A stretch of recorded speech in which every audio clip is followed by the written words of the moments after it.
have a lot of specific expertise in Maine fisheries, but what I can bring to the table is an interested layperson's perspective, which I think is, that is how we're going to do this conversation. We have talked about maybe more of the theory of aquaculture in Maine, and we have talked about an emerging aquaculture industry with a land-based recirculating aquaculture system.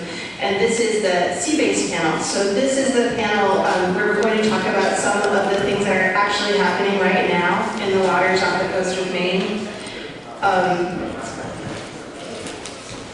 So what I wanted to maybe start out with was just a couple of interesting numerical facts. And one is that globally, aquaculture is the fastest growing food production sector in the world.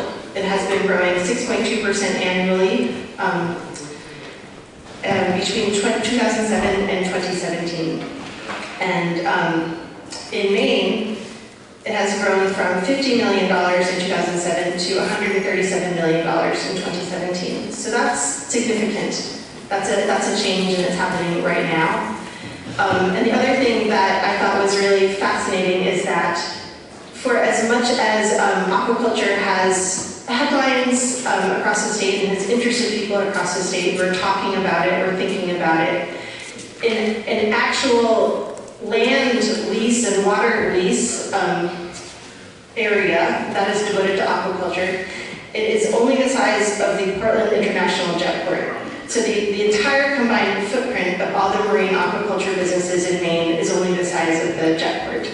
So it's a small area, and I have been told that companies are interested in using, in coming to Maine, or Mainers are interested in setting up production facilities here because we have land, we have water, and for whatever reason, for those reasons and others, Maine is somewhat at the forefront of aquaculture in the country, so that's an interesting place for us to be. And my panelists here are Peter Piconi from the Island Institute, and he's a marine biologist, I believe.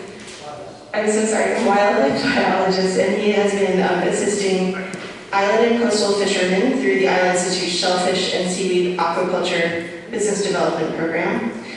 And we have Marsden Brewer, who has a super fascinating perspective. I think he's a fisherman, and he has fished in many different industries, many different fisheries.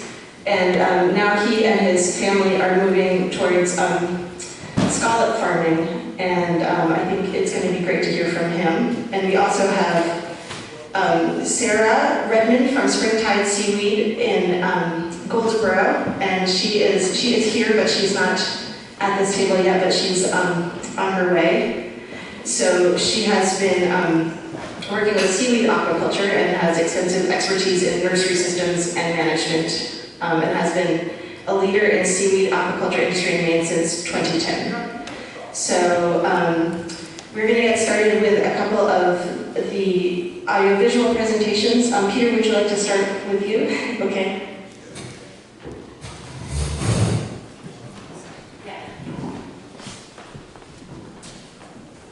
And Sarah is here. She's right here. Sarah. Oh, okay.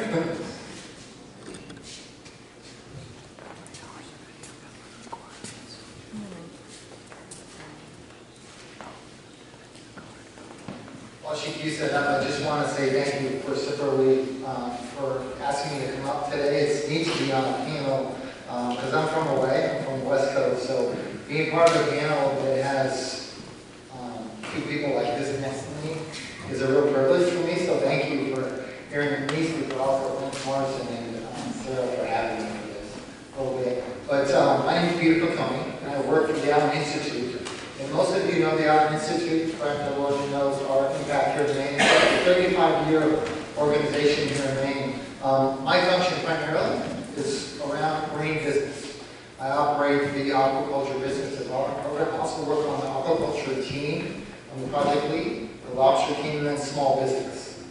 They like me coming from the West Coast because I brought a fresh set of eyes. Because I am from San Diego, California. Like she said, my background is in wildlife management, so I work in Alaska on islands.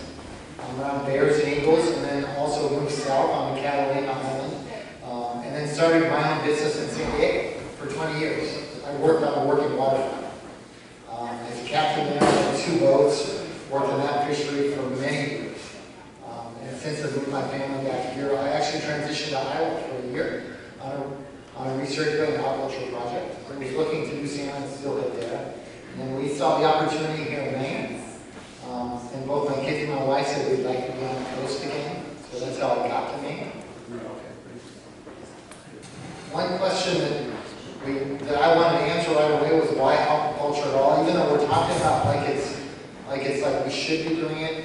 One of the things that is driving what's going on here in Maine is there's 130 million people within 24 hours of shipping, getting product out of Maine. That is driving what's going on right now. So because of that, Maine has a brand that's significant. It's got clean, clear water. Already it's branded with one of the best products in the world, which is lobster. And because of that, branding these other products like seaweed, branding other things like shellfish, creates this market value that is tremendous, not only from a domestic scale, but also a national scale. So that's part of what's driving the mechanism here in Maine. Back a little bit. So I run what's called the Aquaculture Business Development Program. Part of what happened, this is a 5-year program, started in 2016, and we looked at our coastal communities, which we're trying to sustain and support. And we said, Lobstermen, as Steve said here, said, it's a monoculture in so many ways, and giving them an opportunity to diversify their income in the off-season created a value proposition. So we created a program in 2016. We worked with Maine Sea Grant. We worked with the Maine Aquaculture Co-op to create some of these parameters around the program. And so this program specifically targets lobstermen, but it's open to everybody in Maine. The team that we have, we talked about, it's the Maine Aquaculture Co-op out of Tennis Harbor with Mary Carey and her team. And then also on my team is Sam Belknap, who works for us, and also Susie Arnold, who is a marine scientist or someone down here, and she worked for the Institute for over 9 years.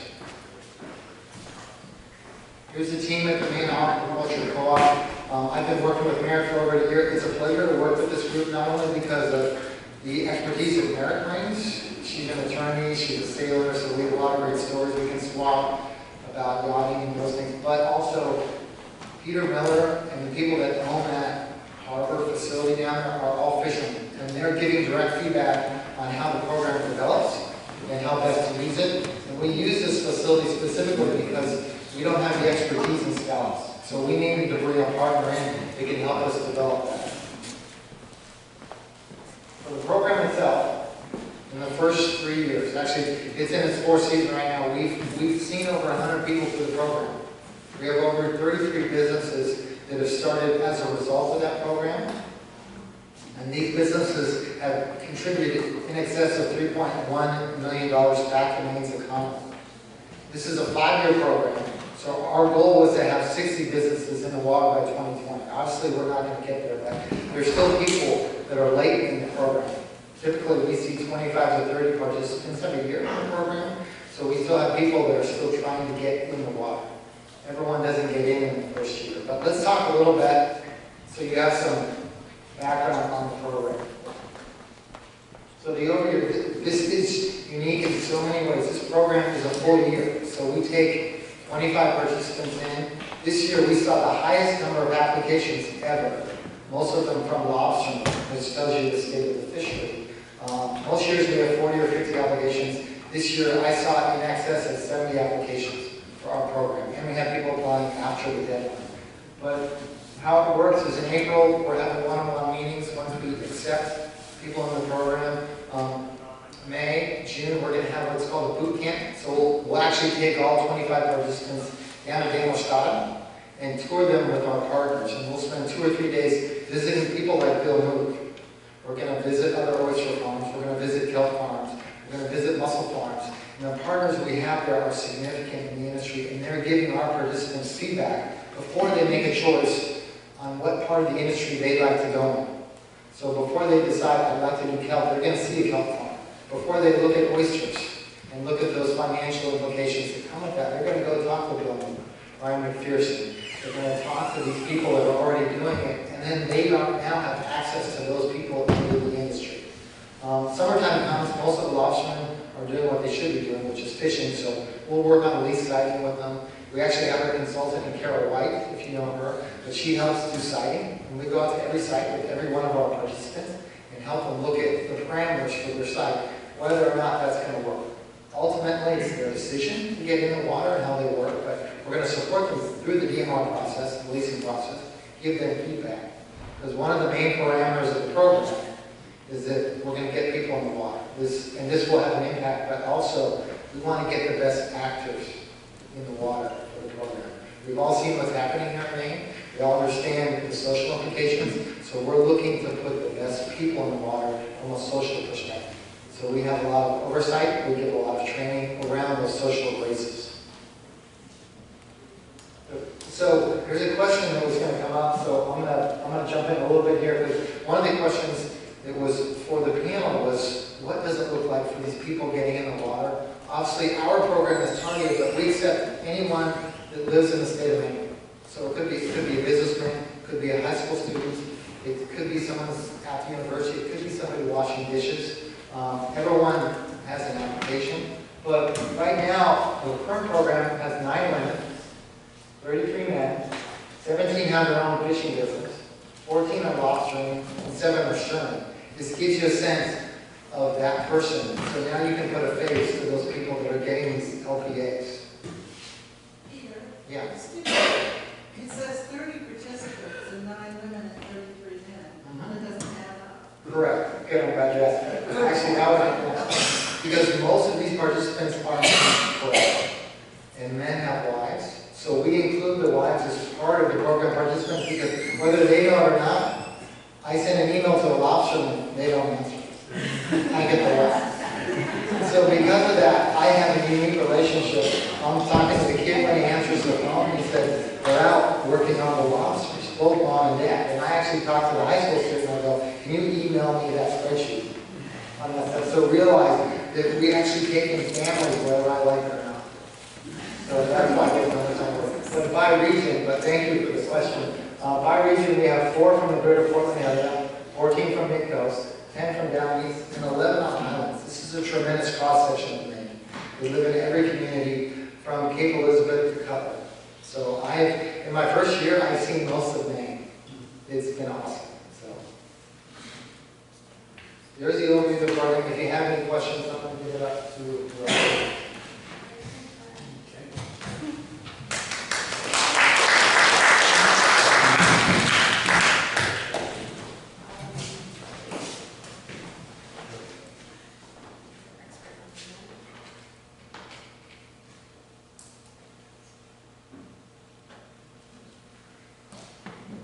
I'm Marsden, Brewer, commercial lobsterman from Stonington, and we've been playing with growing scallops.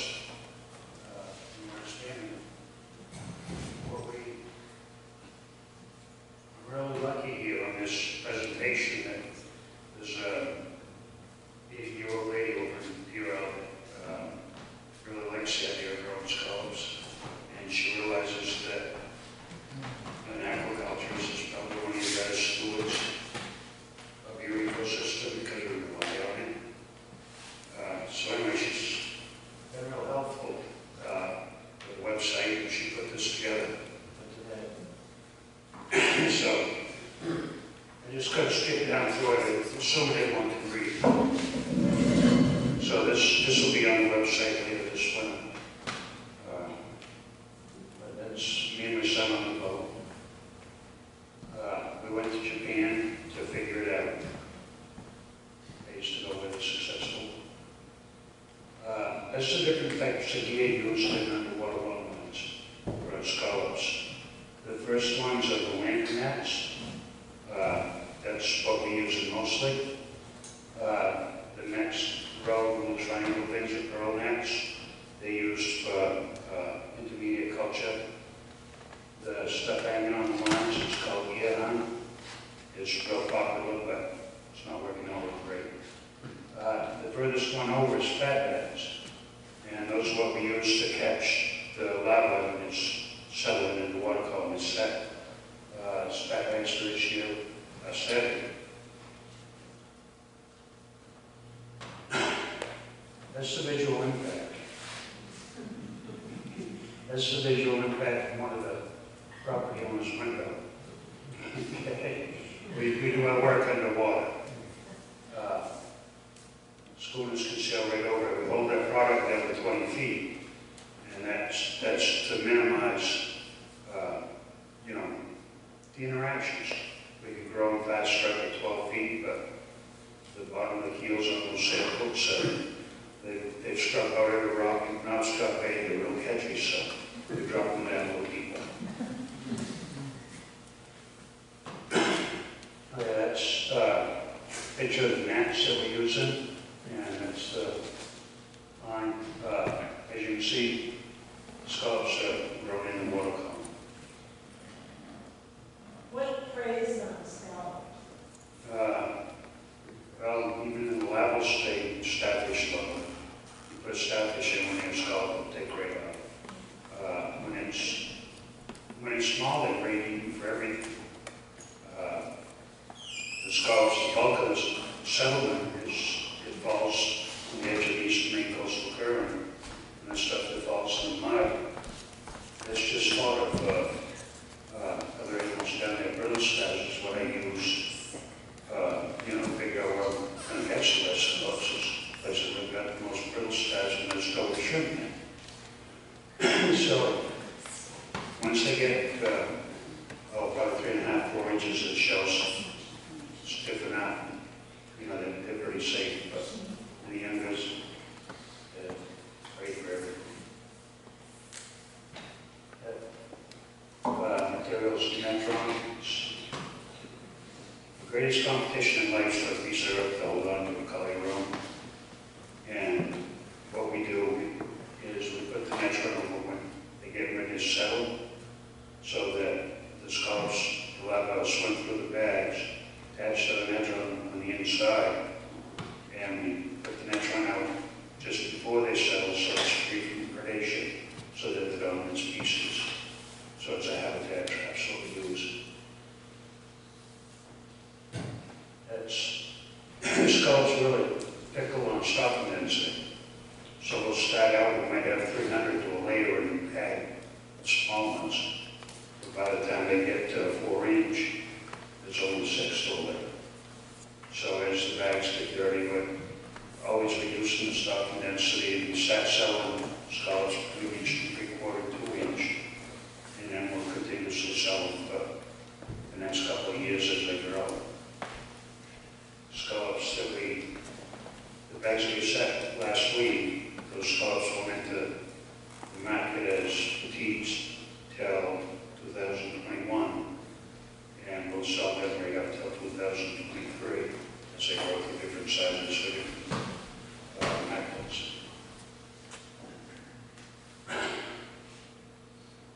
Okay, there is a lot of work involved here, and it takes some pretty specialized equipment.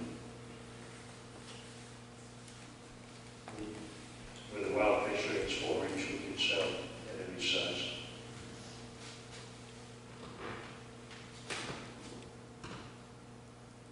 That was one of the bigger problems that management tackled for me is people aren't used to old scallops. How do you eat them, what do you do with them? So she's been doing some work on that.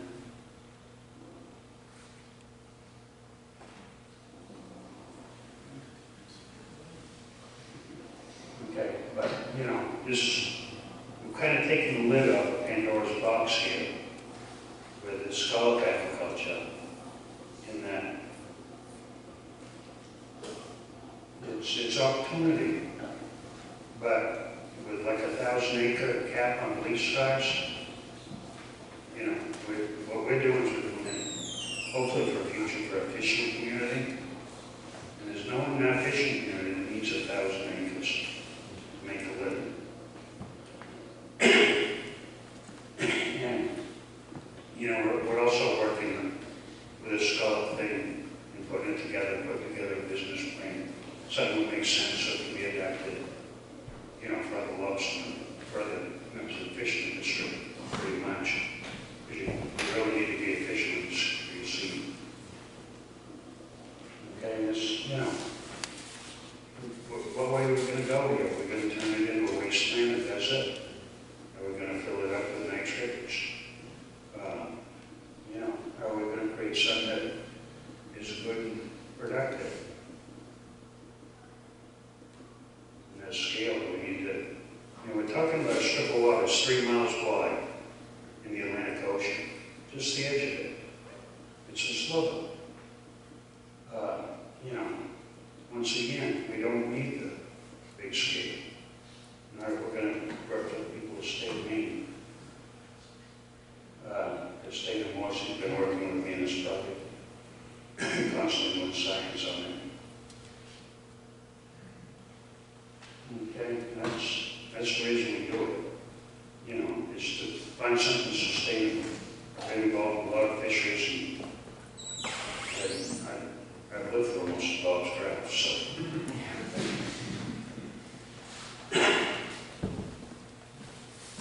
Okay, that's the end of that.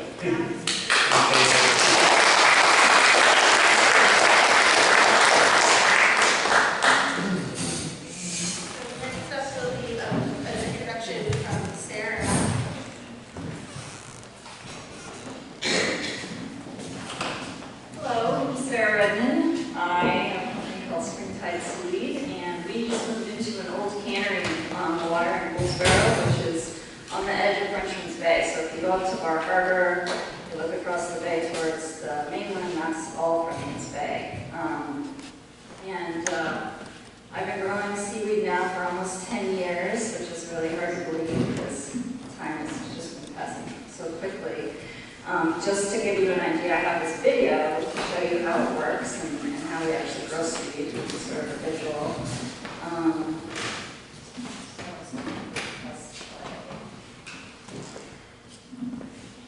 So this is sugar kelp, and we start the process right now by going out in the wild and finding reproductive plants. And the reproductive plants will produce this dark patch of source tissue, which produces the spores. So seaweeds are macroalgae, they're ancient photosynthetic organisms, and they reproduce with spores. So these are microscopic swimming spores, and they are released from the source tissue, and then they create a spore solution that you can then use to seed your string in the nursery. So these will pretty quickly settle, attach, and then germinate to the microscopic gametophyte stage, which is their sexual phase, and they're separate male and females. And they reproduce in your nursery on your string, and then you get these baby little kelps. So from here, this is what it looks like. So your microscopic process is happening on the seed string. We call it a wrapped around PVC pipe in tanks of water in your nursery. When your baby kelps are a couple millimeters long, you can take them out to your farm, and we plant our farm in the fall, and it's a very easy process. You just put your line through your spool, tie off one end, and then you spool off your string. And you put these tiny little babies into the ocean in the fall, and you sort of pray that they will be able to withstand the increasingly extreme weather that happens out there.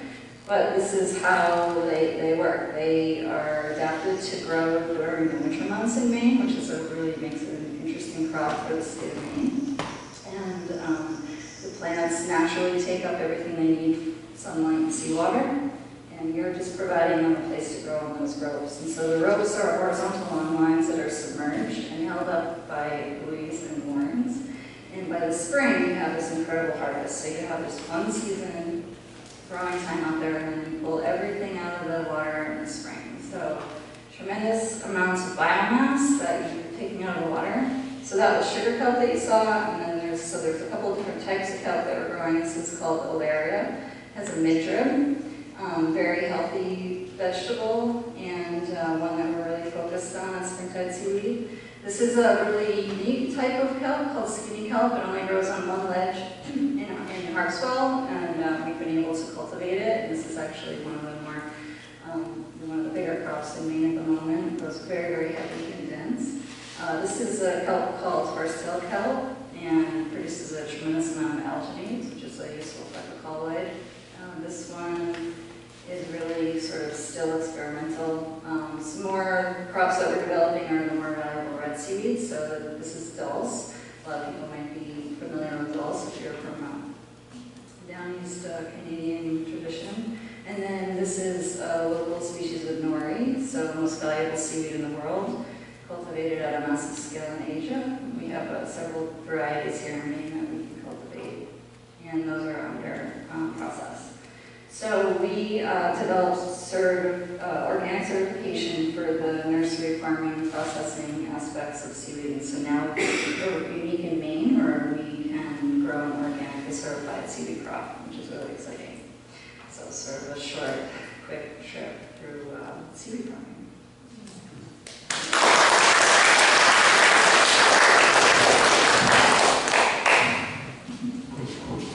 Do we need to use the microphone in order to, for the recording? Okay. Thank you guys so much. That was super fascinating, and that was, I feel like, just sort of the tip of the iceberg about sea-based aquaculture in Maine. So for the next portion of this conversation, I just wanted to ask some questions and have a discussion, and then we'll open up the floor to other folks for more questions. And the first one on my list was perhaps addressed somewhat in these presentations already, but how is sea-based aquaculture helping Maine to diversify its seafood landings and revenue beyond the monopoly, all eggs in one basket economics of focusing primarily on lobsters? And I think we need to maybe hand the microphone back and forth, and perhaps we could start with you, Marsden, as a lobsterman who knows things. So many things. How is it? We've pretty much drained all the other species, you know, as commercial viability, so the next step is salmon. How we go about it is probably the important issue that really faces us.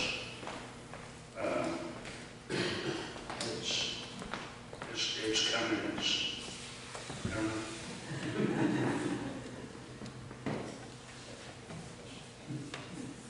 Yeah, I think when you look at the ocean, the history of fisheries in Maine and all over the world, it's alarming to think that we've over and over created these models that just go out and harvest a resource and then move on to the next resource and then the next resource. And so I think we have this window of time, this opportunity to take a look at our relationship with our ocean ecosystem, our reliance on this ocean as an essential component of this planet for life on Earth, and start to tend it like a garden instead of just using it as a withdrawing a bank account, sort of.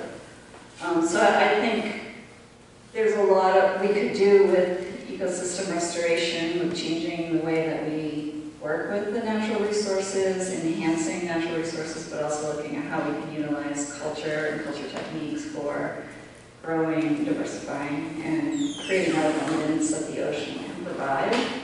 But I think it is going to take, it's really important how it develops, and I'm very much with you on this. We have this opportunity in Maine to have the people of Maine do this work and sort of develop it in a local community-based way rather than wait for somebody to come in and create something we don't eventually want for us.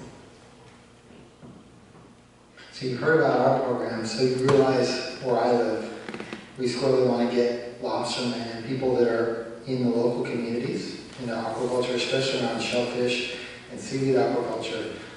Sarah brought up a really good point though right now that I want to throw out there, so I don't want to shift, but Maine has a question in front of it in a big way, and it's one of an owner-operator model. There's two models that are coming to Maine right now, and there's the owner-operator model, which is squarely where I live. I ran my own business on the waterfront, and then there's another model which is larger, And I think Maine just has to learn how they want those two species to evolve here in Maine. So just to start that conversation, it's the elephant in the room. Well, I wonder if that's something that we could talk more about, just right now. Even I've been thinking about aquaculture as something that the barriers to entry are lower for aquaculture, and certainly, especially, I think, sea-based rather than land-based, because the technological needs seem quite potentially lower, although there needs to be specialized equipment, which is not cheap for what we saw from Marsden's scallop harvesting. But regardless of that, really, I know that it's difficult if someone wants to be a lobsterman in Maine, it's hard to break into that industry. And this is something that I feel like people can become owner-operators. You can be entrepreneurs. And I would love to hear from you how the state of Maine, or Mainers perhaps, could help support these, innovators, these aquaculture innovators. It's a big question, and it wasn't on my list that I sent to you. And I don't know if that's something that seems like it's something you folks think about, but I would like to ask.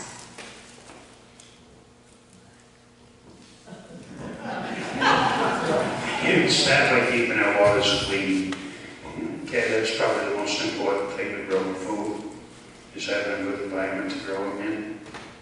And, we seem to be at a crossroads with that, as to whether we're going to use it for a septic system or whether we're going to use it, as the gem that it is. Yeah, clean water, also infrastructure. We invest a lot of money in research and science, and give a lot of money out to sort of do discoveries, but we actually need to be investing in infrastructure, especially because we're trying to build these new systems on coastal real estate. We have a huge capacity in Maine for food production, but we have almost zero capacity for processing, and we're losing working waterfront access and related infrastructure, so that's really huge. She brought up 2 points that are key: working waterfront access and infrastructure. Part of what we see is seeing that the people best positioned, not only in Maine, but for what Maine values, are lobstermen and the people that are working there. They're always going to have Maine's best interests at heart, at least the way I've seen in the last year. So lobstermen squarely understand water, environment. They know seasonally where things go. They have a sense of what they're catching, what they're not. They know what other related communities are doing, down east and northeast, so that network is very strong. I've seen it already in our 4 years of our program. We now have people sharing across boundaries, across lobster zones. When we started our program, when I started teaching people about aquaculture, people in Rockland were reaching out to people on Frenchboro without me even telling me about that person. So now there's a critical mass in aquaculture now where they're starting to share across boundaries now versus, it seems like 4 or 5 years ago, you guys would know better, but there wasn't that critical mass where people were helping one another. So I'm seeing an evolution that is very strategic, and it's actually exciting to see because these people are sharing at that organic level. That helps.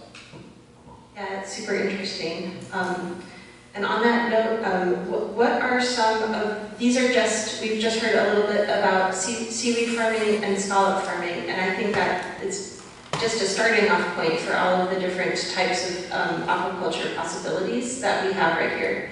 And I would love to know what other things are you seeing? Maybe this is a question more for Peter. Like, what are some of the ideas that people are having, and what are they having success with? I work with a group of lobstermen, and they have no boundaries. They have no box. One thing Mainers are good at that I've learned is solving problems. No matter what it is, they can fix it, they can drive it, they can make a solution for it, because they're used to pulling themselves up, because they're in islands, they're in places where they don't always have access to resources. So I'm seeing some tremendous solutions coming around aquaculture, just in terms of how they might put kelp in the water. They're always thinking about how to build a better mousetrap. Some of those ideas are theirs alone, so I can't share those per se, but I'm seeing a lot of things that just look at other products, like scallops.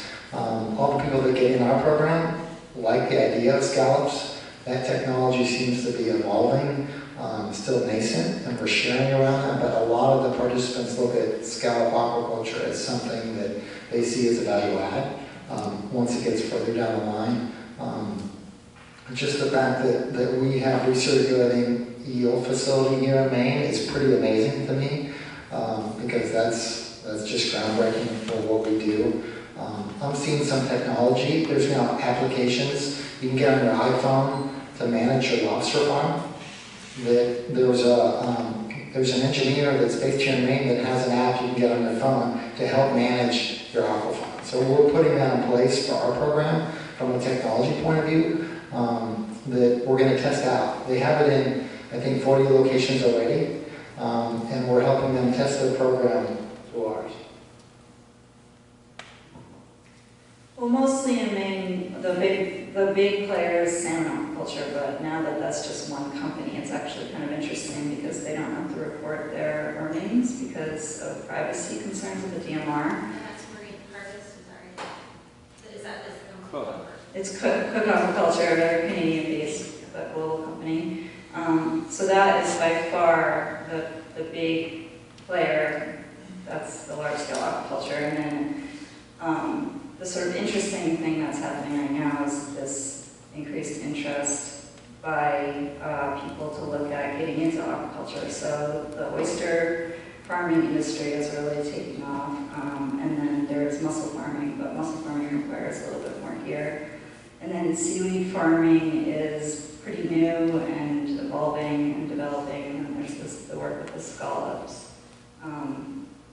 Those are sort of the main sea-based type of things, but there's other species that we could be growing and that we should all be looking at in terms of what else can we do. There was a lot of work with looking at how you can sort of protect and seed and farm soft-shell clams, but there's intertidal basting questions around that. But there's a lot we could do to enhance our production of healthy seafood.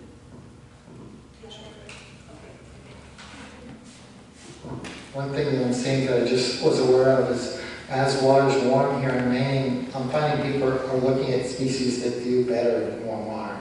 Can you talk a little bit about those? That's pretty interesting. Yeah, just someone asked about clams, and they wanted to seed flats that formerly had other clams on them. So they came to us asking questions about that, so I reached out to our community too, but that's just the question that I had last week. So, and this was squarely right in mid-Maine, and having people look at their flats going, there's still opportunity here. We've lost most of our clam population for the other species, but let's try to see quails there. And I'm like, oh, that's a great opportunity. So now that group is looking at means to do that. So that's happened last week for us.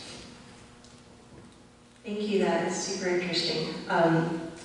And I guess another question that had come up, I asked some friends what they wanted to know, and a Lobstermen friend, he wanted to know how to balance this, aquaculture, newer industry with the established historic fishery of lobstering. And this person believed that aquaculture leases effectively block the area from lobster fishery, and I wonder if I'd like to know if there's been some tension between lobster fishermen and people who want to get aquaculture leases, and maybe some of the things that are being done to resolve that, so we can all work together. Obviously, lobstermen are really interested in aquaculture too, so we'll start with you. Yeah, I'm on both sides of that coin. We're doing the scallop culture. What we've done is chosen sites that probably the last remaining sites that a sailboat can go through without getting snowed up and lobster here. Okay. We're choosing the mud bottom. Salt mine is not normally good lobster bottom, not that they don't travel across it or anything, but they don't hang out there a lot. So we're minimizing our effects that way.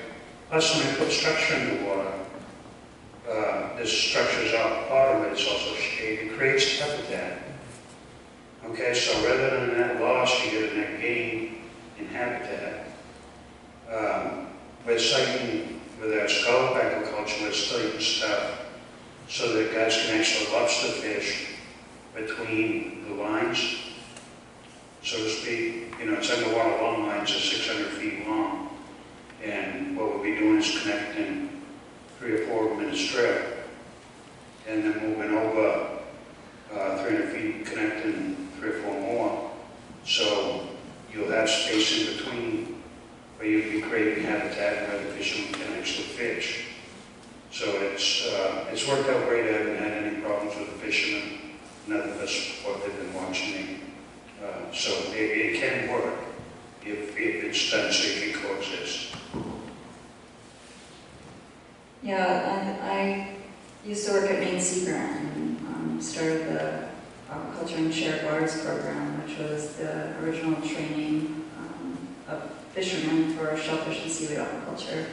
And the approach to that was the fishermen know the fishing area better than anyone, so they can sort of look at a map and say, this area is not as heavily fished, we could sort of probably try something out here. And because this is it's a huge question. So we have a tremendous amount of those traps and gear in the water, and fishermen are allowed to move around. And so as aquaculture becomes more and more popular, we're seeing a huge increase in the number of aquaculture releases right now. And there are a lot of lobstermen that are just going, wait a minute, we don't really understand what's happening, and maybe it's happening too quickly. And so the DMR does have a very thorough process to sort of create leases, but they've also been streamlining that process, and so things are sort of happening.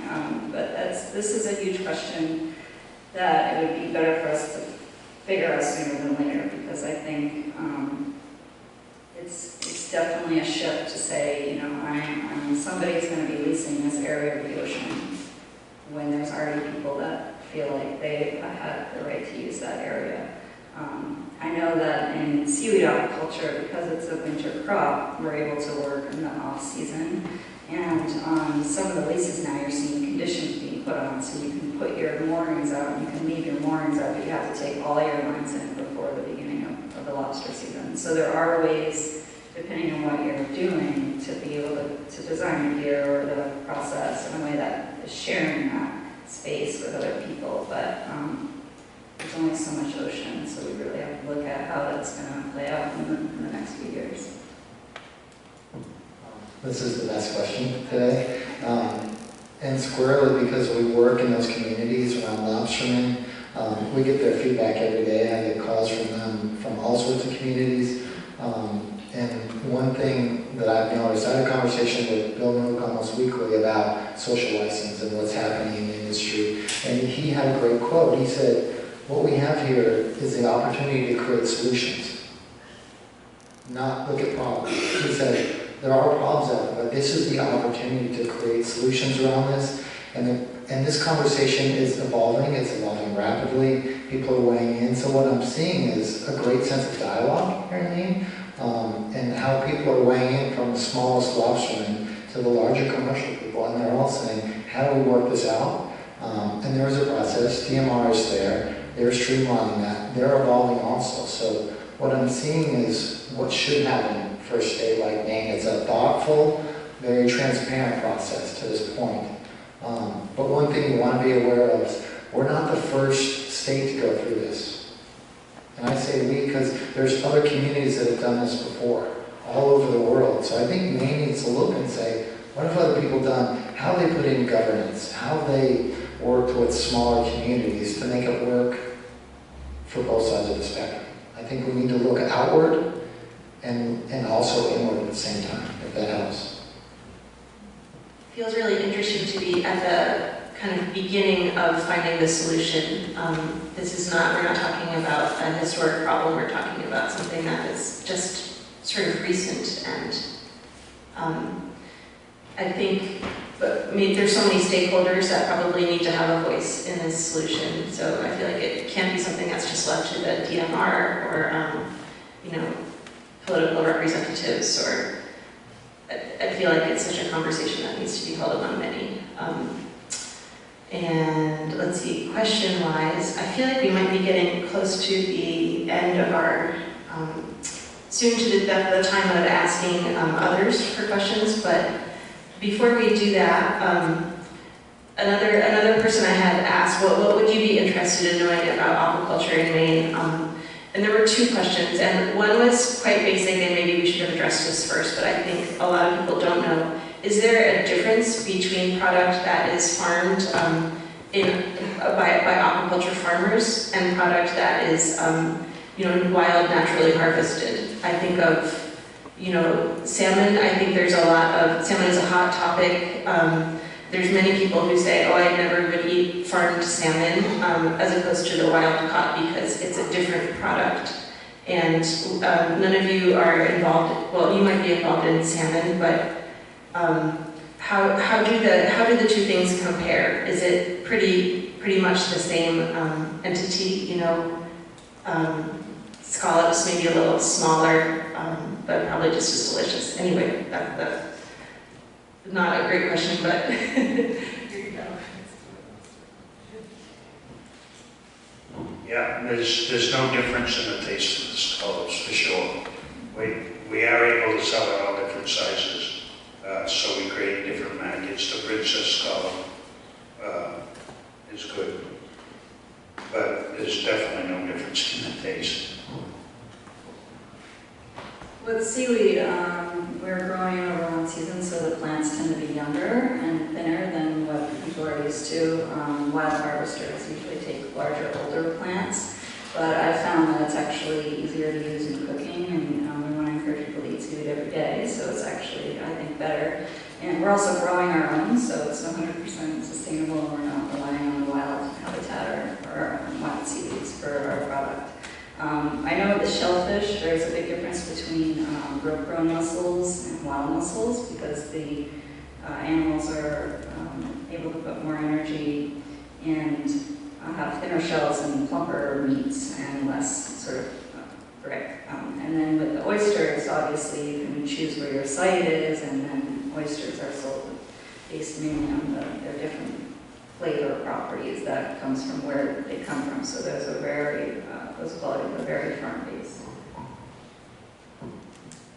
It's all over the map in the spectrum. When you talk about it species by species, there's a term called terroir for wine, and each region has a certain varietal taste.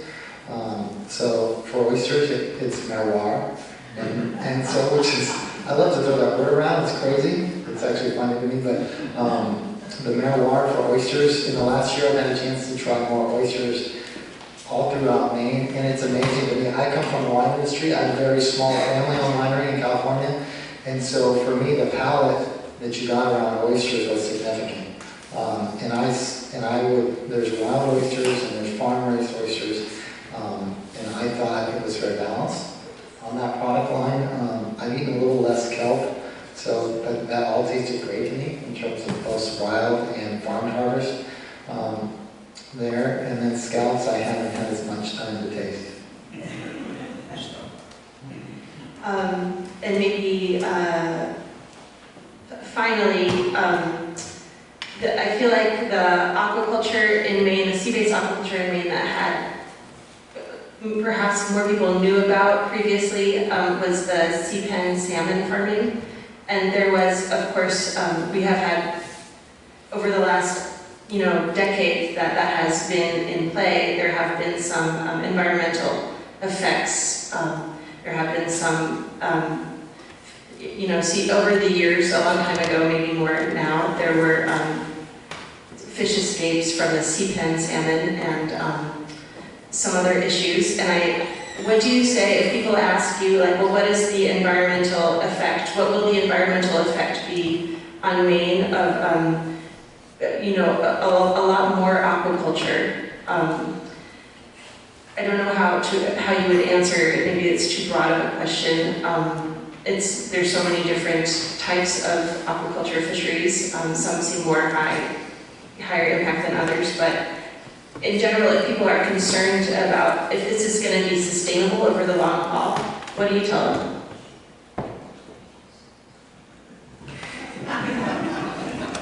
Most definitely. Okay. Scallops have broadcast corners. So when we get them hanging in the landing nets, okay, at 8, 10 to a floor, and there's 10 floors in the net, okay, what we're doing is we're creating really good spawning conditions for them. For successful fertilization. What happens 38 days later when they settle, that's a different story. But we put more larvae in the water. If you're looking for scallop production, you want to look for 2 animals in close proximity, male and female. Well, we do a lot better than that. So it'll make more scallops. It tends to be what will happen.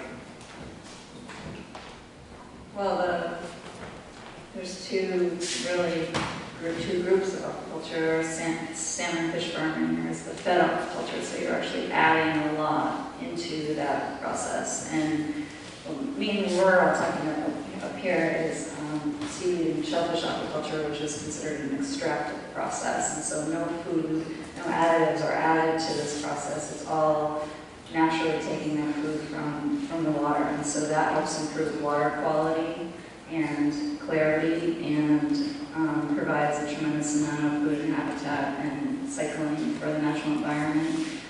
So you have drastically different things when you're talking about aquaculture if you're looking at fish farming versus shellfish or seaweed farming. That question, you need to understand what lens, when the person asks the question, what impact does aquaculture have, what lens are they looking at? Like is it a consumer in Maine that just buys salmon or buys shellfish? Their lens is different. I look at it from an economic standpoint, from a marine business point of view right away. I say, there's impact that's driving. There's people that want our brand. And branding in Maine drives what Maine wants right now. Maine likes to see something that's organic, that's growing. The ecological lens is extremely important for what we do because that lends itself to the brand. So when you have a brand that has 0 inputs, and these things like shellfish farming, and then seaweed farming, it's 0 inputs. If those weren't there, nothing else happens. So it's a win-win game for me on that stuff. So usually, when someone asks me that question, I ask them a question. I say, how do you look at that? What's driving that question for you? What's most important to you? Is it the ecological side? Is it the economic side? Or do you want your kids to be able to do something like this? So those are the questions I usually pose back. Thank you. This has been very interesting, and now we have just 10 minutes before lunch to ask some questions. Ellie, I know you had a question last time. So. Well, this has just been a great conversation, and I thank you all for it. And I just want to say that it's very exciting to hear about this aquaculture. I've been following what the Island Institute's been doing for a number of years. And there was some reference earlier to the Maine brand, which I think the conversation has been overweighted towards the brand of fish, and particularly large finfish. I feel that what you're talking about represents the Maine brand that I know and love, the one that I spent Common Rock Fair interfacing with, and that is small, biodiverse, organic farms, new kind of robust interest in regenerative farming techniques, which much of what we're talking about up there is regenerative farming. And I want to point out that Maine has more small meat growers than any other state in the country. And it also has a very large and now at the State House food sovereignty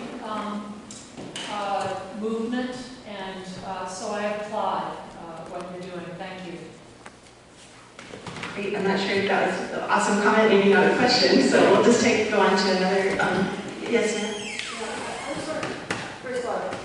very interesting, and I'm a big believer in going into aquaculturism as far more sustainable in general than things we have to do.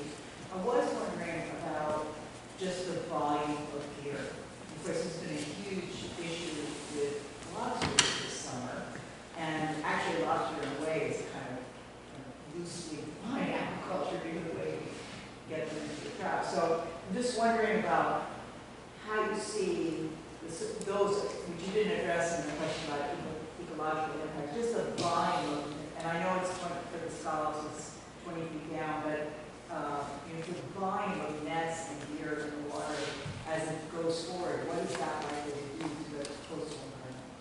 Okay, great question. I'm not sure who would like to tackle that one, or I'll. Yes, gear.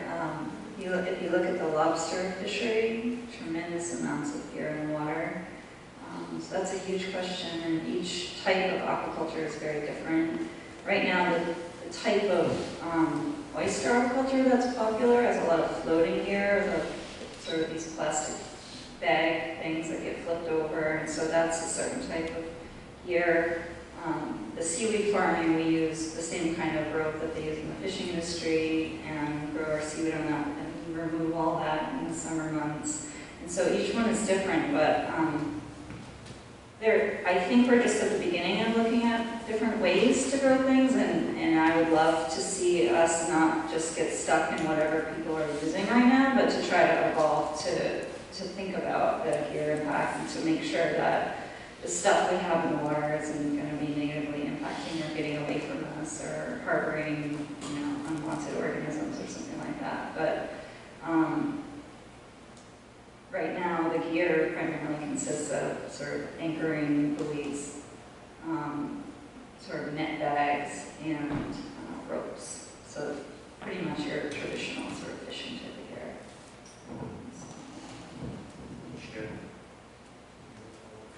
Follow-up question? Well, yes, I actually had a question, but you want to answer the last question. Your question is about the gear that it has, the amount of gear. Scallop Farm in Japan will have 1,800 fathom underwater long lines. That's the limit for, a family business. It's quite a big gear, but it's growing more product. I don't know. I don't see anything negative here. We don't want to lose gear by any means. We take care of it, clean it, put it back. It's not much of an issue for me to do the scallop and I'm fishing all this lobster traps now. Okay, so you get some benefit on less lobster gear in the water. If we can get this turned around, make it an industry, it can actually help.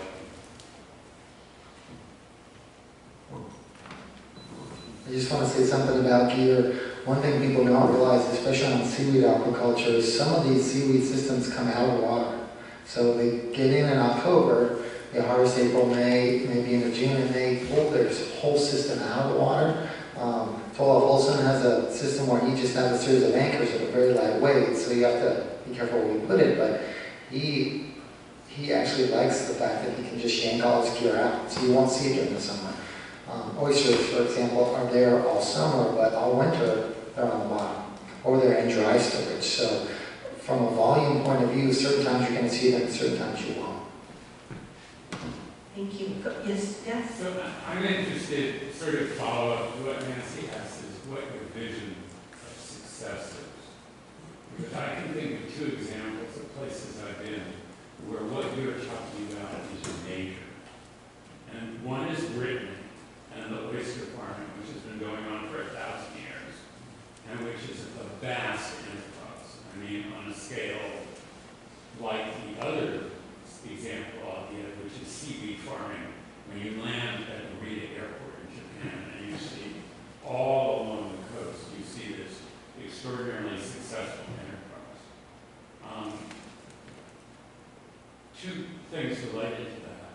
Isn't it the case that these issues of potential conflict have been worked out in both of those areas, so that the seaweed farmers aren't in conflict with fishermen in Japan?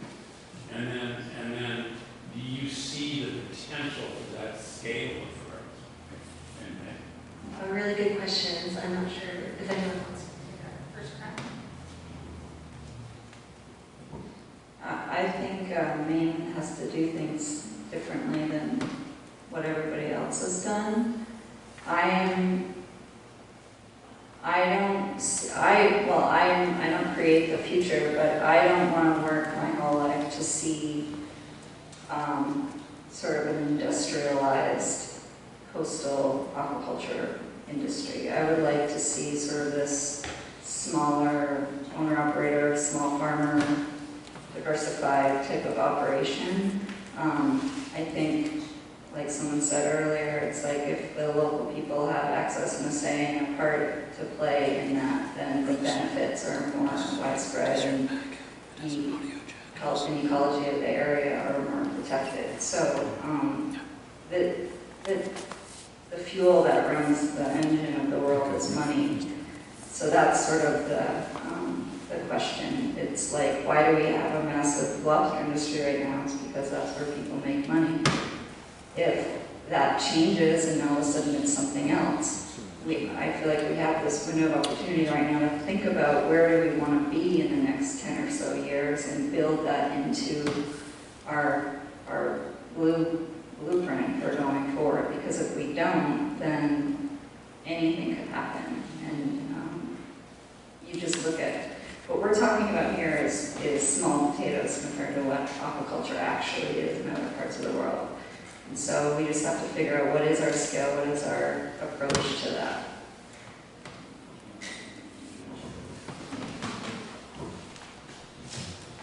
Other questions? Yes. I think there's a very interesting statement that Sarah made, and it leads me to want to make a statement rather than ask a question about the role the state can play in this evolving situation. And that is, first of all, I think, in investment, because when you talk about 4 years to wait for an oyster or a scallop to grow to mature marketable size, that's a long time to keep your money tied up.